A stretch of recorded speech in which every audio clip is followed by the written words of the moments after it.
Akam mashinnik bo'lsa nimalar bo'ladi? Pulni vaqtida bermasa nima qilaman-ki? Akajon ko'rgan joyingizda uraverasiz, ayibmanda bo'lar, bemalol uraverasiz. Ya pulni olib qochib yuborsangiz topib olmasam-chi men seni? Ha, mana ukamni nima olib yuribman? Banglataveramanmi? Mana shuni urasiz. Akam mashka bo'lsa menga nima farqi bor deyishga sani umuman haqqing yo'q. Akangni qilgan poplo ishlari sani hayotingga to'g'ridan-to'g'ri ta'sir qiladi. Sandaqanga mashkani ukasiga beradigan qizim yo'q. To'ra qol ko'zimga ko'rinma.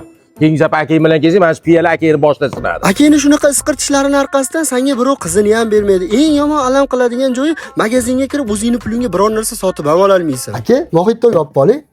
Mana sanlay mohiyda. Akangni qarzi bor, ertaga to'lab qo'ymasanlar, ikkalanglar kaltiysanlar. Qarz olib odamlarni aldash chempionati bo'lganda aniq akang birinchi o'rinda olgan bo'lardi. Mahallada ham tinch yurish yo'q. Sen olmagan bo'lsang ham kasrga nuqul san qolasan.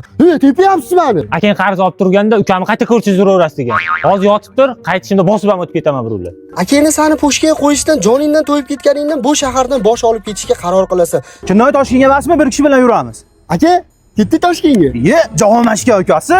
Naqatdan taniysiz aka? Akang qarz olib turganda seni kafil qilganda.